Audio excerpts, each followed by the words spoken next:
Many people say that we can't change minds on abortion. They say that people are too emotionally connected to one side or the other, that they're entrenched on one side or the other, and they certainly will not change their minds because, who wants to change their minds on something like this? I completely disagree. Not only do I see people change their minds all the time, but we have been involved with I've been involved with Oregon Right to Life for many years, taking students, many of the students that are actually here, to the streets of Portland, engaging abortion choice advocates, using the right tactics, and changing minds on abortion. And we do this not just in Portland, but I do this in other parts of the country as well. And we see people change their minds all the time, sometimes on the spot, not all the times, but people can change their minds on abortion. My contention is we just have to learn how to use the right tactics. And so that's why this particular talk is about tactics of pro-life dialogue. It's basically just me sort of giving you some of the tactics that I've used over the years that I've learned have been effective at helping me communicate the pro-life position. But now before we get started with that, I want to ask you a question. When you think about sharing your pro-life views with someone who doesn't agree with you, someone who's an abortion choice advocate, what would you say is your reaction? Would you say you're number one, you're like, yeah, I relish the encounter, bring it on, I love to talk to people who don't share my convictions? Yeah. Or would you say you're number two, you're like, you know what, I'm willing to do it, but frankly, sometimes I'm nervous or uncertain or scared? Or would you say you're a three, you're like, I run the other way. I pee my pants every time I think about sharing my convictions, okay? So just out of curiosity, raise your hand if you identify yourself as the number one, you relish the encounter. Okay, just a few of you, small percentage. Raise your hand if you're number two, you're willing. Okay, looks like the vast majority of you. Raise your hand if you're number three, you run the other way. How many won't raise their hand no matter what I ask them? Okay. We got a few of you. I see your hands. Thank you very much. Okay. Now, yeah, so for those of you who raised your hand for either two or a three, tell me what are the reasons, the concerns, some of the things that might hold you back? What's going on in your mind? Yes? Not being well informed to help them out. Okay. Not being completely informed to help them out with regards to information. Okay, reasonable concern. Good. What else might be? Yes? Being the minority. Being the minority? And so why would that be a concern?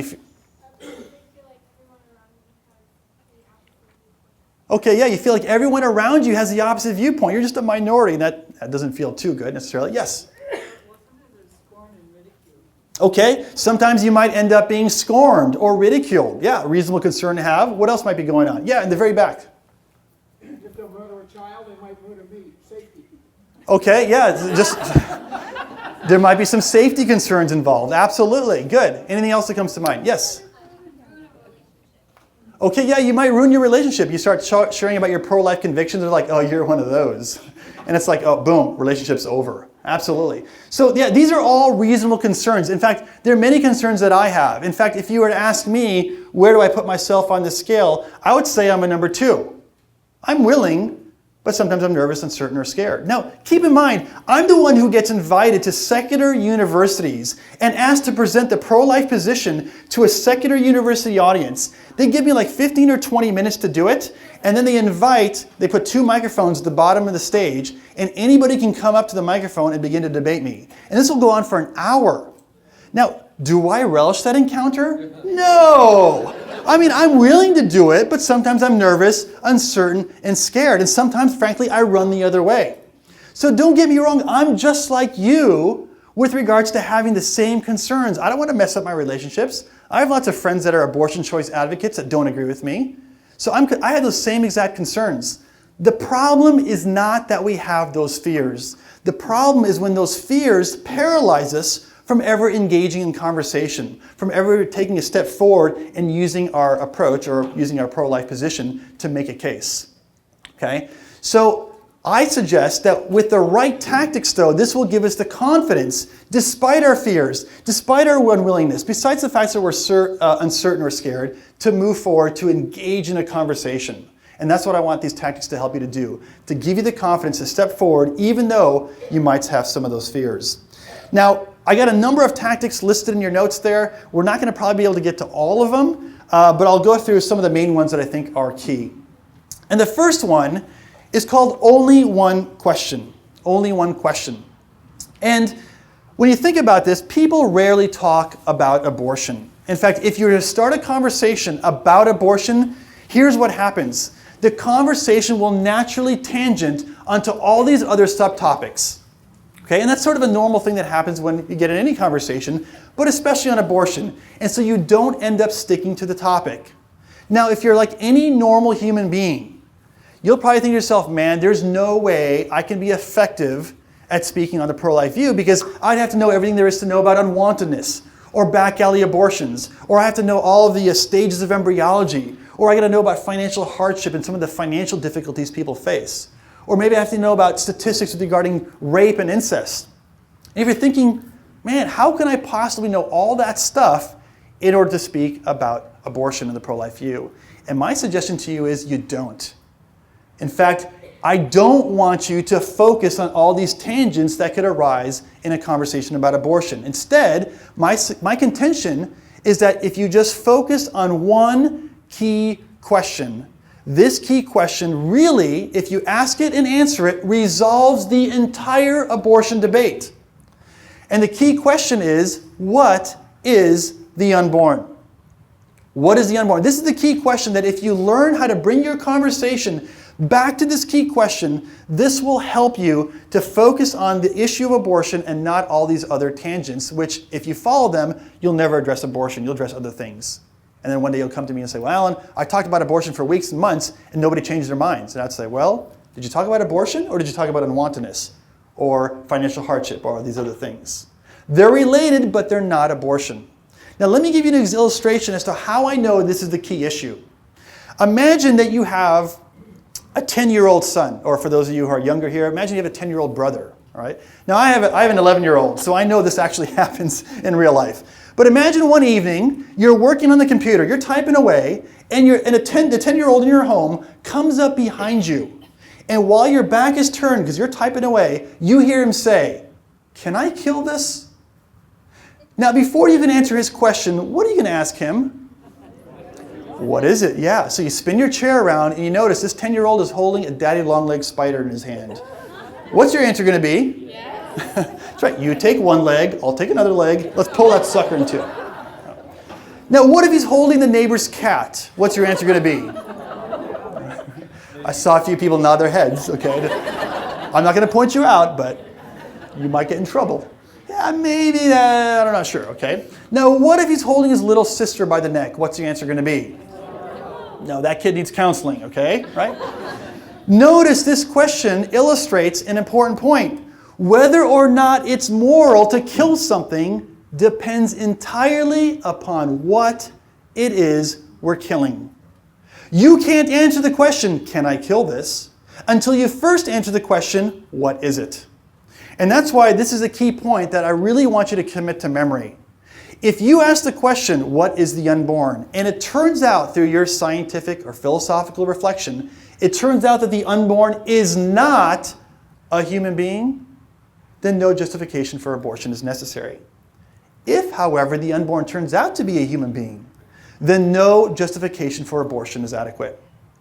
All right, think about it for a moment. If the unborn's not a human being, go ahead, have the abortion. What's the big deal? If it's no different than having your tooth pulled or your appendix taken out or your tonsils removed, then go ahead, have the abortion. Do whatever you want with it. It's not a human being. However, if it turns out to be a human being, just like you and me, well then there's no justification for killing an innocent human being just like you and me. And so that's why this is the key question, what is the unborn? This is the question that I want you to bring the conversation back to no matter where it goes, no matter what tangent it follows, okay? Because most defenses for abortion that you hear kind of on the street, not in colleges and by philosophy professors, those arguments are a little bit different, but most of the arguments that you'll hear on the street simply sidestep this question altogether. They'll say, well, women have a right to choose, or women have a right to privacy, or many poor women can't afford another child, and so on and so forth. Notice, these questions do not answer the question, what is the unborn? Indeed, they actually assume the unborn is not a human being. Right? Women have a right to choose. Why? Because the assumption there is that the unborn is not a human being. So a woman, yeah, has a right to choose to do whatever she wants with her own body. In a sense, that's true if the unborn is not a human being. Women have a right to privacy. Yeah, I guess so. Sure, of course. If the unborn is not a human being, yeah. But notice, if the unborn is a human being just like you and me, then women do not have the right to choose to kill someone just like you and me. If the unborn is a human being just like you and me, then women should not have the right to kill someone like you and me as long as they do it in the privacy of their own home. Right? If the unborn is a human being, women should not have the right to just simply kill that human being just because they can't afford to take care of them. Right? So notice the whole question of whether abortion is permissible or not hinges upon the key question, which is what? What is the unborn? Okay? And so that's why I implore you, urge you, wish, whatever you want, that you keep the conversation focused on that question. Don't go off on these other tangents. Otherwise, you'll talk about all those other things instead of this key question, what is the unborn?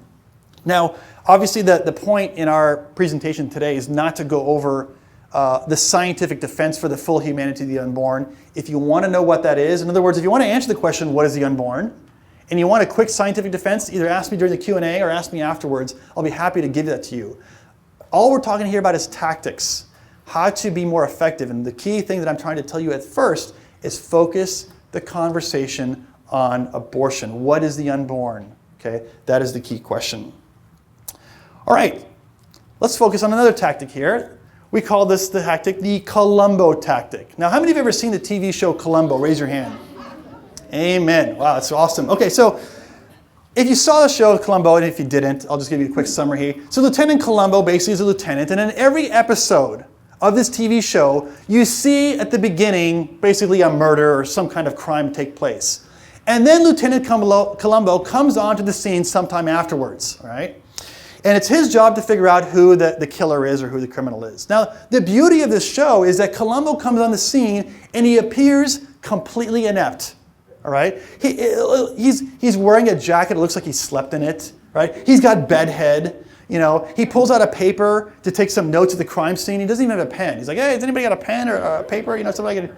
He looks, and so the killer's thinking, "Oh man, this guy's never going to figure out that I was the killer." Okay, but the genius of Colombo is that he asks questions, lots of questions, seemingly innocuous questions, and through that relentless pursuit of asking questions, he eventually figures out who the criminal is. And so this is why we've called this tactic the Colombo tactic, because it's basically the art of using questions, all right? Learning to use questions instead of statements in order to be able to make your point or respond to an objection or some kind of position the other person holds, all right?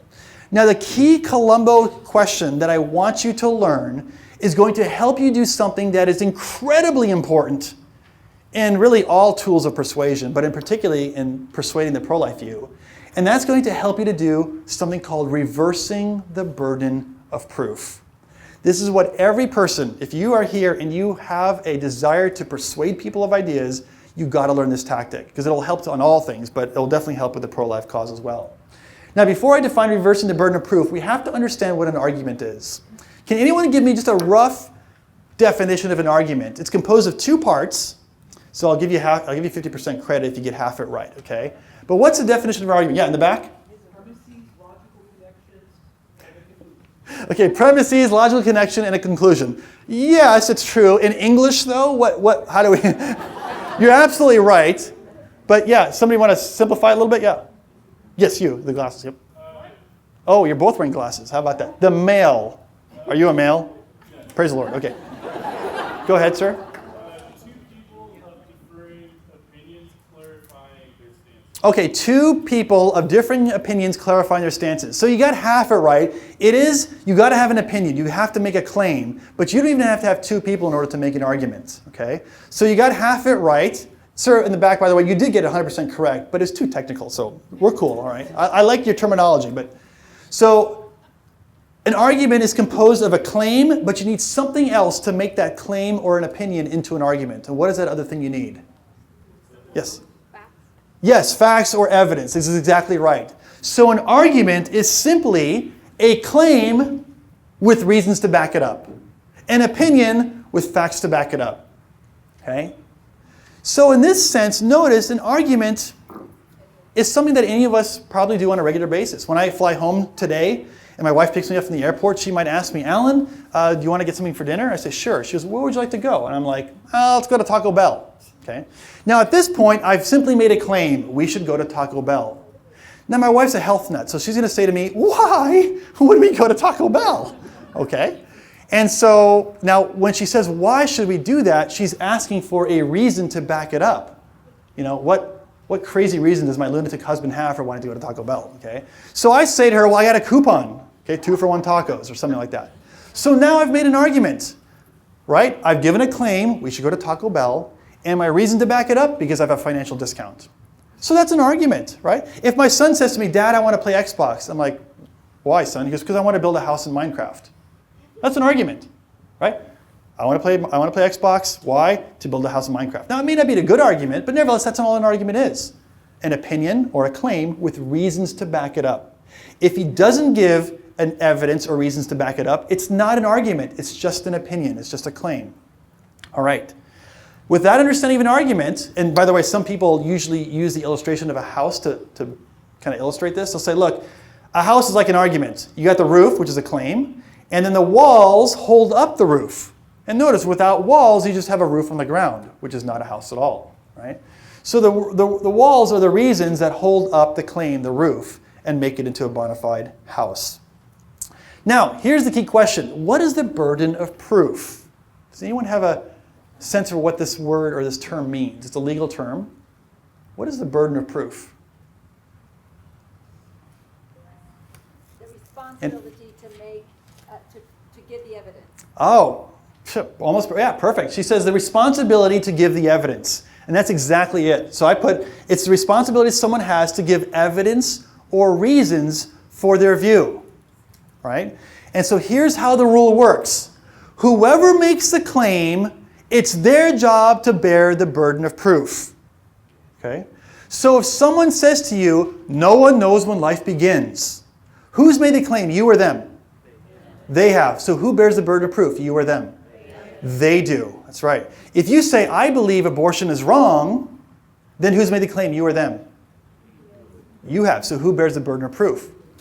You do. That's right. So notice, whoever makes the claim bears the burden of proof. Now, with that understanding, here's what I want to tell you as pro-lifers. You need to stop giving people free rides.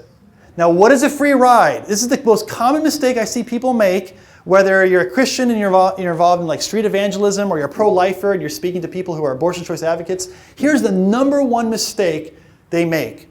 The pro-lifer will go up to the person and say, start talking to them, and the abortion choice advocate will say something like, well, no one knows when life begins. So they've just made a what? A statement, a claim. It's not an argument. And instead of making that person bear the burden of proof by giving evidence for their reasons, for their claim, the pro-lifer takes the burden of proof upon themselves.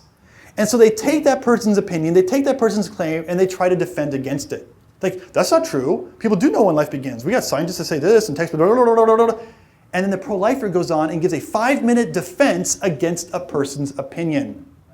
You do not have to do that at all. If someone else makes a claim, it's their job to give evidence or reasons why that claim is true, not your responsibility to defend against it.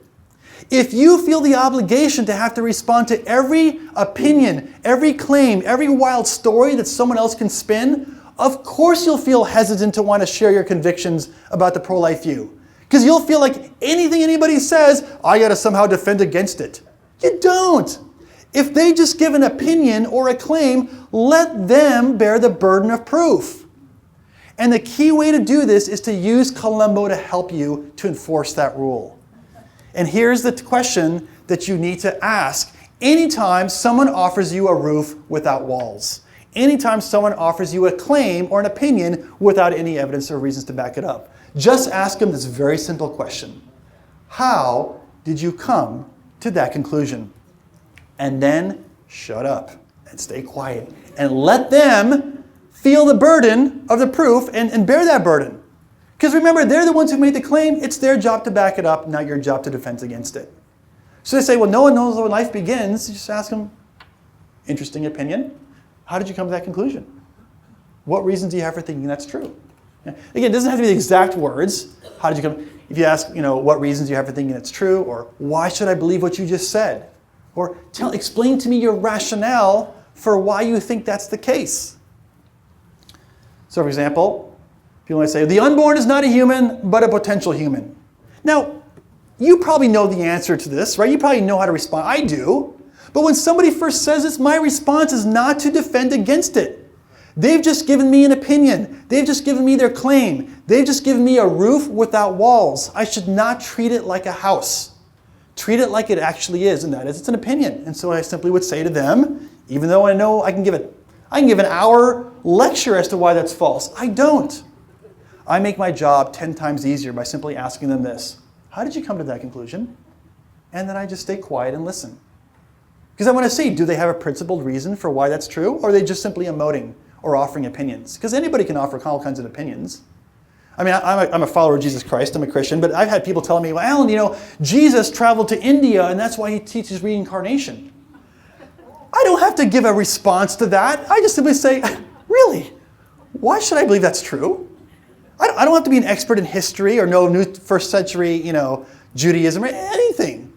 Just put the burden of proof back on them. That's not a trick. It's not inappropriate. They made the claim. It's their job to back it up. Same thing with hair. People say to me, well, it's not a baby. It's just part of my body. Okay, interesting opinion. Can you explain to me what scientific reasons you have for thinking that's true? Or how did you come to that conclusion? Again, I could give an answer to this right away, but I don't. Why expend the additional energy when I don't need to initially? Let them bear the burden of proof since they're the ones who made the claim. Women will die in back alleys if abortion's made illegal. Really? Well, how did you come to that conclusion? Why should I believe that's true? Okay. Notice this question not only reverses the burden of proof, which is the appropriate thing to do, but it also buys you valuable time. Sometimes somebody will present somebody will present a claim against your view, and you might not know how to respond. They'll say, the unborn is not a human, but a potential human. You're like, oh man, I don't know how to respond. So you say, well, how did you come to that conclusion? Now what's going to happen is they'll take a minute or two or more to answer that question or answer their rationale, and that'll give you some time to think, pause, collect your thoughts, give you a moment to kind of figure out what I'm going to say. So it buys you some valuable time that allows you to process. Also, you might not know how to respond to the unborn is not a human but a potential human, but when you ask them, well, how did you come to that conclusion? Now they'll start talking, and maybe something they'll say will strike or will help recall some fact you learned in embryology or in some pro-life club you were at. And you'll be like, oh, okay, I didn't know how to respond, but when they started saying this other thing, it triggered a memory, and now I remember how to answer it. Okay?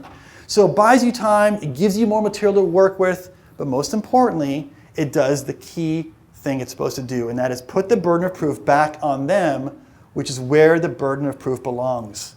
Please do not take the burden of proof upon yourself until they first have presented a claim as well as evidence or reasons to back up their claim. Only then is it an argument. Now you might say, well, Alan, but what if they do give an argument? What if they do give their claim and then reasons to back it up? Well, then at that point, go ahead and give a defense against, or for your view or critique their position. But say you don't know how to respond to them. Say like, well, Alan, what if they make a case and I don't know how to respond to it? Here's what I do. Remember, I'm on stage a lot of times, and I'll be in a crowd much larger than this, and there'll be scientists and physicians and philosophers, and sometimes people present arguments that I've never even heard of, let alone know how to respond to. So here's what I do. First, I acknowledge their point. I say, young man, that's a great point. I've never even heard that argument before. Hey, is it okay if I get back to you on that? And they're like, yeah, sure, no problem. Okay, great. Then I go home and I research the question, determine the answer, and then when I see them the next time, I say to them, hey, Bob, I was thinking about what you said last week, and it occurred to me that, and then I would give my response. So if you don't know the answer, that's perfectly fine. Just ask if you can get back to them. Maybe you're going to see them in class, maybe you'll see them at work, maybe they're a family member, they'll come back for Thanksgiving next year or whatever, Just get back to them. But first do your research, figure out the answer, and then when you see them again, you can give your response. It's totally fine. You're not expected to know everything. Nobody does, all right?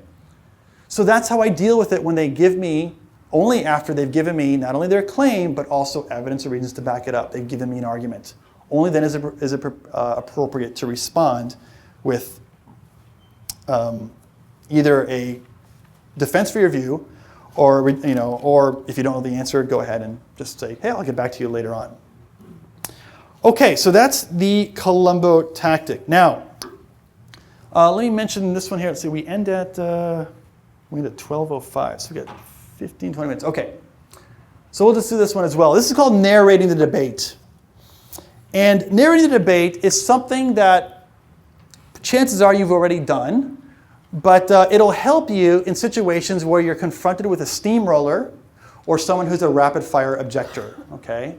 And basically, so here's what a steamroller is. A steamroller is a person where you're talking to them, they present an argument against your view. And as you start to answer that argument, even after you've gotten the first sentence out, they interrupt you and they lop on another argument. You're like, oh, phew. And then you try to answer that one and then they interrupt you and they lop on another objection. And every time you try to get started on answering the first question or the second question, they lop on another particular objection. And you feel steamrolled, okay? And this is similar with a rapid-fire objector. They just kind of throw position after argument after point against you, and you never can really even get your footing. So narrating the debate is a tactic which basically you stop the conversation, and then you kind of back away and you give them what I call a third-person perspective of the conversation.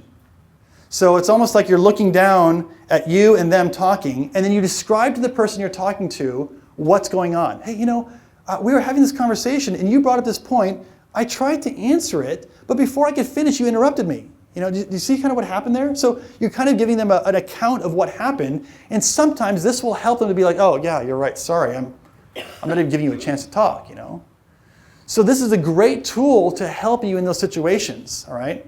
I do this with steamrollers all the time, because I try to answer their question before I get out my first sentence, they've interrupted me.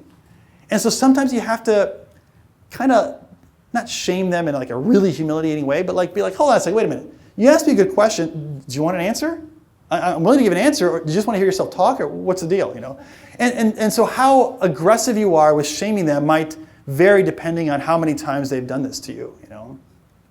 So again, narrating the debate just helps me deal with that. So wait. You asked a good question. I want to give you a good answer, but you keep interrupting me every time I have a chance. So let me first answer your question, and then we can move on. All right. This happened also on the TV show Hannity and Colmes. So Kathy Ireland is a pro-life Christian. By the way, Kathy is the one on the right. Some people always say, which one's Kathy? So years ago, Kathy Ireland was on the TV show Hannity and Colmes. So this TV show isn't on anymore, but Alan Colmes, who's there on the left, still has a show, I think. But anyway, so she was on the show promoting her new book. Okay, and in her book, she has a chapter about abortion. And so she was having this kind of back and forth with Alan Colmes. And in one part of the conversation, Alan Colmes said, well, so basically, you're telling women what they're allowed to do with their own bodies. And she responded by giving a scientific defense that the unborn is not merely part of a woman's body, but it's a unique individual being, that although it's connected to her body, it's a unique individual. It's not merely part of her body. And Alan Colmes' response to her was basically, so you would deny a woman a right to choose. Now, notice that this question or this objection has nothing to do with his initial claim or her argument, right? He first claimed that the unborn and the woman are basically the same being, okay? And so she gave a scientific defense for her view that the unborn is a unique individual. Instead of engaging that scientific argument and that scientific evidence, Alan Colmes ignored that and said, so you would deny a woman a right to choose, which is some other question. Might be a good question, but it's unrelated to this. And so now on TV, it's hard to deal with this, but the right thing that Kathy should have done at this point, and I'm not being critical of her, I like her, she's fine, but would be to say, wait a minute, Alan, I just presented a scientific defense that the unborn is a unique individual. You did not address that. Instead, you didn't even say whether I answered your question or not. You went on to some other completely unrelated question. And so many times the narrating the debate tactic will help you to do this. Because if you've presented evidence for your view that the unborn is a human being, or the unborn is not merely part of the mother's body, the other person you're talking to needs to address what you've just said either by providing counter evidence that you're mistaken, or by acknowledging what you said, agreeing with it, and then factoring that into their assessment of the unborn. But many people don't want to address your scientific evidence because, by the way, all the scientific evidence on this question of abortion is on our side. Okay? That's just bonus. But anyways, the point being is that they need to address what you've said. And oftentimes they don't. You present this great case for your view, and they bring up some other subject. It's like, oh, wait, hold on a second, hold on a second. Remember, third person perspective. You raised a challenge. I answered your challenge. But instead of you addressing whether my arguments made sense or not, you brought up some other point. You see how I'm giving like a third person perspective of what went on? And this is what I do all the time in order to kind of get people to kind of play by the rules of conversation, the rules of logic, because people want to ignore those all the time, especially when it comes to this issue. So that's narrating the debate. Here's another tactic that is critically important. It's called taking the roof off. Taking the roof off. And this is known in Latin or in logic as reductio ad absurdum. Does anybody know what that means in Latin? What's that? I heard the absurd part, so yes, it is. It's reducing things down to the basics. That's right, reducing to the absurd, okay? Now this tactic capitalizes on the fact that some people's views lead to absurd conclusions. And of course, if a person's rationale or a person's view leads to some absurd conclusion, then you can reject the rationale that led to that conclusion, all right? Now, here's the 3 steps to this tactic. I'll show you the steps, and then I'll give you an illustration to make sure you understand it, okay? So here's the first step. Adopt the other person's view. In other words, say, just for the sake of argument, let's just say what you're saying is true. So you just accept their rationale for the moment, okay? Then, this is the key point in this tactic, follow their view, follow their logic to its logical conclusion. Now, it might lead to some absurd conclusion, which if it does, then you can do the third thing, and that is ask a question that graciously exposes the absurdity of their view. Okay? So first, adopt the person's rationale. Then ask yourself, does their rationale, does their reasoning lead to some absurdity? If it does, then ask a question that exposes how their rationale leads to an absurdity. Now, in case you're fearful and you're wondering, I don't understand this tactic, my bet is all of you know this tactic, and I'm going to prove it to you, okay? Imagine the hypothetical conversation between a father and his daughter has just started smoking. And so the father comes up to his daughter and says, honey, why did you start smoking? And she says to him, because all my friends were doing it. Now, what would the father say in response to this? That's right. If all your friends jumped off a cliff, would you do that too? Okay? Notice, the father just used the taking the roof off tactic. Because think about it. What did he do? He said, first step in the tactic, he says, okay, let me just adopt my daughter's rationale for a moment. And her rationale is, if her friends do it, she's going to do it. Okay, so that's her view. Okay, so that's step 1. Here's step 2. He asks the question, what logically follows from that rationale? What logically follows? Well, that follows that if her friends jumped off a cliff, then she would do that too. Well, that's absurd. That's right. And so is the logic that led to that absurdity. And so that's why he asked the question. Well, if your friends jumped all off a cliff, would you do that too? Okay. So he does, that's step 3. All right. So again, this is a kind of a common basic tactic that actually many people know. Jesus himself used this tactic in Matthew 12. In Matthew 12, he's just healed a demon-possessed man. Okay? And the Pharisees, of course, who are against him, come up to him and they say this. When the Pharisees heard that Jesus had healed this demon-possessed man, they said about Jesus, this man Jesus casts out demons only by Beelzebub, the ruler of the demons. And Jesus, knowing their thoughts, said to them, wait a minute. Any kingdom divided against itself is laid waste, and any city or house divided against itself shall not stand. And if Satan casts out Satan, he is divided against himself. How then shall his kingdom stand? So notice Jesus takes the Pharisees' rationale. He says, okay, wait a minute. Their basic view is that I'm Satan and I'm casting out other demons that are basically on my side. Okay, let's just accept that for a moment. What logically follows from that? Well, that means Satan is casting out his own army. But wait a minute, if you have an army of tanks and the tanks, instead of shooting at the enemy, turn and face each other and then start shooting each other, is that army going to win or lose? It's going to lose, right? Because it's divided against itself. And so Jesus makes this point. a house divided itself against itself cannot stand. So that's absurd. That's right. And so is the logic that led to that absurdity. So even Jesus came to our website and learned this tactic and used it. I'm just kidding. It was Peter who went to the website. But. Okay, so again, this is just a basic principle of logic, all right? So take a couple of examples here. People say, and again, if you're not religious here, it's fine. It doesn't matter. These examples should still make sense, even if you don't adhere to the Christian worldview. But somebody says to me, like, well, I can't believe the Bible if it was written by men. Okay, now what's the logic, what's the rationale of this particular view? Can anybody tell me? What's that? Men aren't trustworthy. Okay, men aren't trustworthy, and it doesn't specifically mean men, but mankind. So if something is, although that might be true, depending on who you're married to or whatever, but yeah. So I can't believe something if it's written by men, okay? What logically follows if that's true? Can anyone think of anything absurd that might result from such a belief?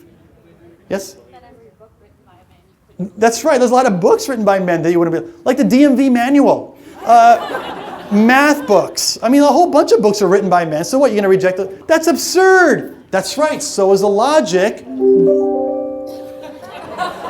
Thank you. I have a reminder. Oh, great. Oh, my friend's birthday's coming up. Fantastic. Can you all wish him a happy birthday? His name is Bryce. Bryce, okay. Sorry. Yeah, happy birthday, Bryce. Yeah. That's bizarre. I don't know why that notification's still on. Anyways. Let's take a look at another example quickly here. Morals are relative. What's right and wrong is up to each person. Okay? So this is the standard view of morality in our entire culture, and unfortunately in a lot of parts of the church, but that's beside the point. Okay. So what's the rationale? What's right and wrong is up to each person. Okay? Can anyone think of anything absurdity that might result from such logic? I like Yes. to steal. Okay, yeah, I like to steal, right? I can steal, and that's right for me, and maybe not for you, but hey, who cares, you know? And I want So yeah, your car. that's right. What's that? And I want your car. Yeah, and I want your car. That's right. Murder's So, okay with you. right. So murder. So if I punch you, if I kill you, it's all fine, right? And by the way, one of the best ways to show the absurdity of such a thing is not just to say something, but do something. So sometimes when somebody says to me, "Well, Alan, morals are relative. You know, you shouldn't force your morals on other people." I just walk up to them, I grab their phone, their smartphone, I just walk away with it. Now, what are they going to say? Well, what are you doing, Alan? I'm taking your phone.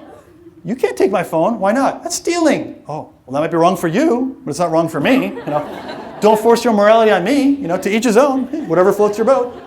I mean, it's just absurd. All right. So is the rationale that led to the absurdity. Okay. So now let's look at this. Don't like abortion. Don't have one. Right. This is something that we see oftentimes on bumper stickers. Right. So you can take the rationale and then ask, well, does that lead to an absurdity? And so I will give him other examples that use the same rationale but are absurd. So I might say, don't like trafficking human slaves? Then don't do it. They'll be like, wait a minute, but we're not just saying that it's wrong to traffic human slaves. Everybody should stop doing it. Okay? Well, that's exactly what we're saying with abortion as well. We're not just saying we don't like it. We're saying everybody should stop doing it. Okay? So again, this just shows the absurdity of that rationale. You know, don't like slavery? Don't own a slave. It's like, who would ever say that? That's ridiculous, right? But that's in essence what they're trying to say about abortion. We're not just saying we don't like abortion. We're saying it's morally wrong objectively for all people. And so that type of taking the roof off shows the absurdity of such a response to our view. Unless you're willing to adopt the babies that are resulting from you stopping abortion, you have no right to oppose abortion. So again, in other words, unless you're willing to do something with the result of your actions, you can't have that, you can't oppose abortion. And so I might ask something that's similar, using the same logic, but show how absurd that is. Like, okay, unless you're willing to hire my ex-slaves for your business, you have no right to oppose me owning slaves. That would have never flown, right, in the United States when slavery was being abolished, right? Or you have no right to oppose me abusing my daughter unless you're willing to adopt her in your family. It's like, how does your unwillingness to adopt my daughter give me the justification or the legitimacy to abuse my daughter? It doesn't. Just because you're unwilling to deal with the circumstances of that decision, it doesn't mean you can't oppose me. You can't say that what I'm doing is wrong. So there's many examples of this. I'm personally against abortion, but I don't think we should make it illegal. This is I call it the modified pro-choice position. And this is what a lot of politicians say. I think I've heard John Kerry say this before. But anyway, so it doesn't matter. But here's how I deal with this. This is how I take the roof off. This is how I show the absurdity of this view. I simply ask a simple question when someone tells me this. In fact, a lot of Christians tell me this. And I'll say to them, why are you personally against abortion? And almost every time I hear the same answer, people say, well, I'm personally against abortion because I think it kills an innocent baby. And then I say to them, let me replay for you back what I think is your view. You think that abortion kills innocent babies, but you don't want to make it illegal to kill innocent babies? They're like, well, when you say it that way, it doesn't sound so good. I'm like, well, that's your view, right? I mean, if I'm misrepresenting what you said, then correct me. But isn't that your view? And they're like, oh yeah, I guess so. And I've had many people just literally on the spot change their mind just when realizing that's the logic of their view. That's the consequences of their view.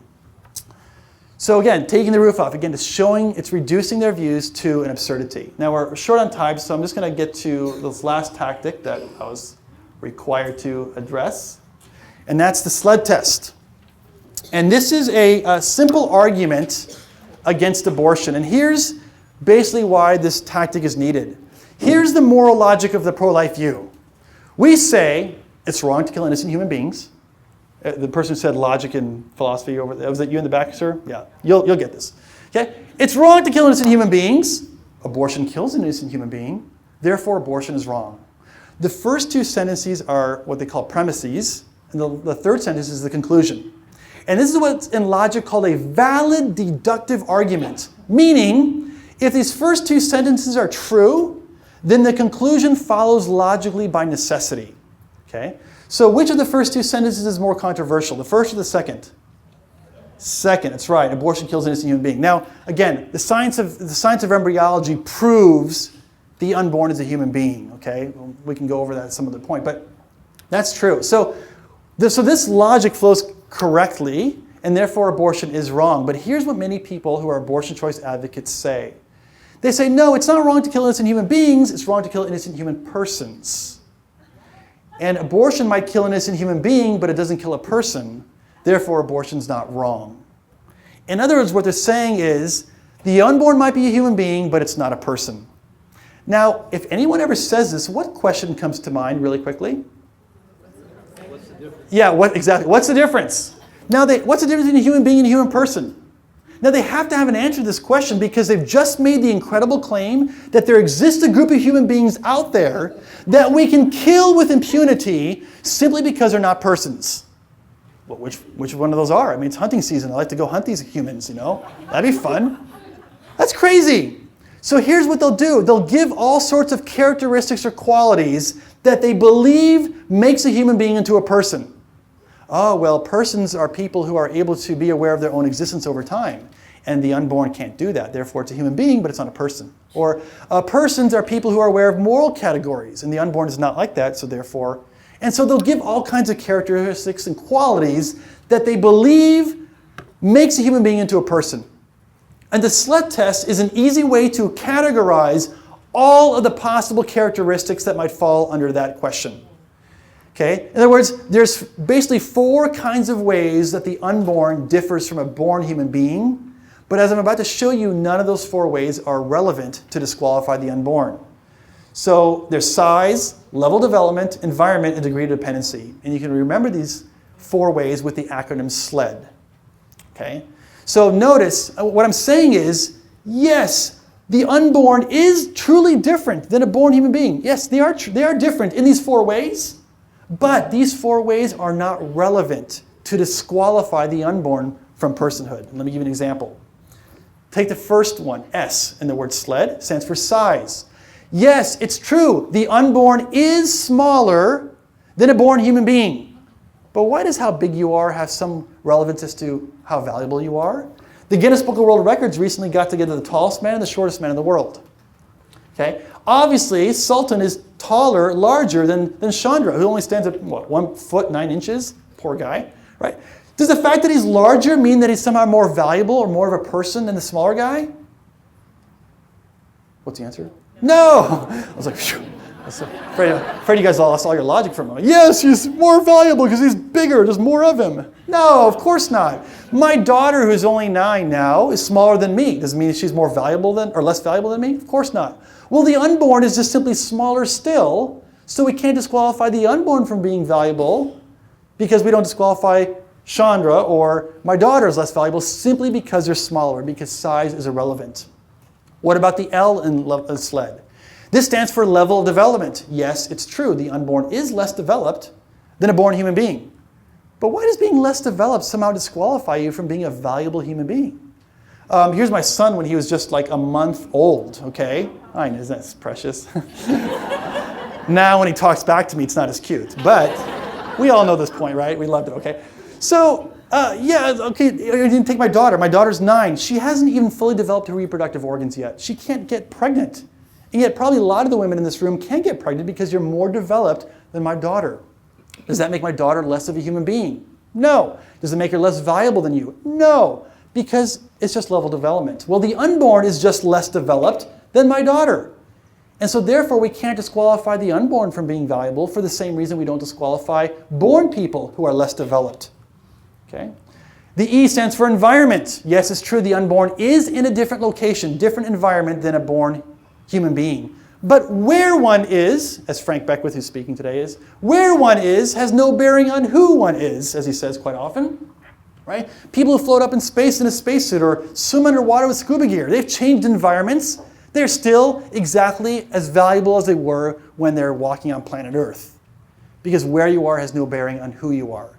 If that's the case, how does a 7-inch journey down the birth canal magically transform a non-valuable human being into a valuable person? It can't. Nothing has changed except location. And finally, the D in SLED stands for degree of dependency. Yes, it's true, the unborn is more dependent upon the mother for the survival. But why is being dependent upon somebody else somehow disqualify you from being valuable? There's lots of people who are dependent upon medicine or elderly people who are dependent upon their grown children to take care of them. We don't disqualify them from being valuable persons. You might see a toddler fall in a swimming pool and be the only person to witness that toddler drowning in a swimming pool. Could you be like, well, because your life is dependent upon me, you are not a valuable person. Drown away. No, we don't say that. Because just because they're dependent upon you for their survival does not disqualify them from being valuable. Okay? So notice the SLED test is an easy way to remember the 4 ways in which the unborn is different than a born human being, but we don't disqualify people based on those 4 categories. Okay? And so really what abortion turns out to be is a form of unjust discrimination. Okay? Unjust discrimination.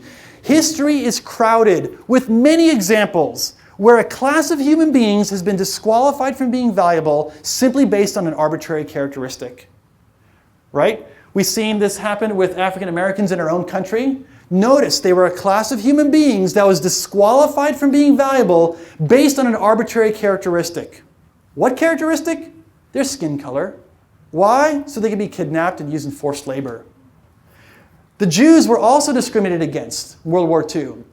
Notice they were a class of human beings. They were disqualified from being valuable based on an arbitrary characteristic. What characteristic? Their ethnicity. Why? So they could be experimented on and exterminated. And today, unborn children are the same things happening. They are also being discriminated against. They are, a class of human beings, but they are being disqualified from being valuable based on an arbitrary characteristic. They're too small, they're in the wrong location, they're not developed enough, or they're too dependent upon their mothers for survival. Why? So that, according to Planned Parenthood, women can finish their careers or get their education taken care of or whatever it might be. Okay? Again, it's just a form of discrimination. Our view, the pro-life view, though, is an inclusive view. We're the tolerant view. We're the ones who don't exclude people. The pro-life view, and this is modified from what Frank Beckwith says, is that our view is that no human being, regardless of size, level of development, race, gender, or place of residence, should be excluded from the human community. Our view of humanity is inclusive, wide open to all, especially to those who are small, vulnerable, and defenseless. Okay? We put it in these terms. Yeah, you can thank Frank for that. We put it in these terms because this is the language of inclusiveness, a language that our culture loves to talk about. Be inclusive. Well, guess what? Our view is the inclusive one. Our view is the one where we don't discriminate against small, vulnerable people. So practice. Don't be discouraged by outward appearances. I love what Mother Teresa says. She says, look, God has not called me to be successful. He's called me to be faithful. In other words, look, you can use these tactics to try to persuade people, but sometimes their minds won't change no matter what you do. Realize then that your job is not to change a person's mind, but simply to be faithful to the truth and present it in a convincing, persuasive, and gracious way, and you leave the results up to God to do the work of changing people's minds and souls, okay? Just be faithful to what you can do. You're an ambassador for the pro-life view. It's your job to do it as best you can. Before I go, real quick, we have, at Stand to Reason where I work, we put out a free training article every 2 months on some timely apologetics issue, and that's what this is about. If you pull out this card, it's green, the one you passed out. On one side, on the green side, it says SLED test. This part's for you to keep in your purse, your man bag, whatever guys carry these days, your wallet, you know. It's just a reminder of the 4 ways the unborn differs from the born human being. So the SLED test is for you. The white card's for me. If you want to get free training mailed to you from Stand to Reason where I work on cloning, stem cell research, why should we trust the Bible, things about abortion, fill this out, give this card back to me, and I will get you signed up for that free training. And if you turn that card in, I'll also give you this free quick reference guide called Jesus the Only Way, which is basically the biblical view as to why Jesus is the only way to be saved. So that's all for me. If you have any questions, come up and see me afterwards, all right? Thank you very much.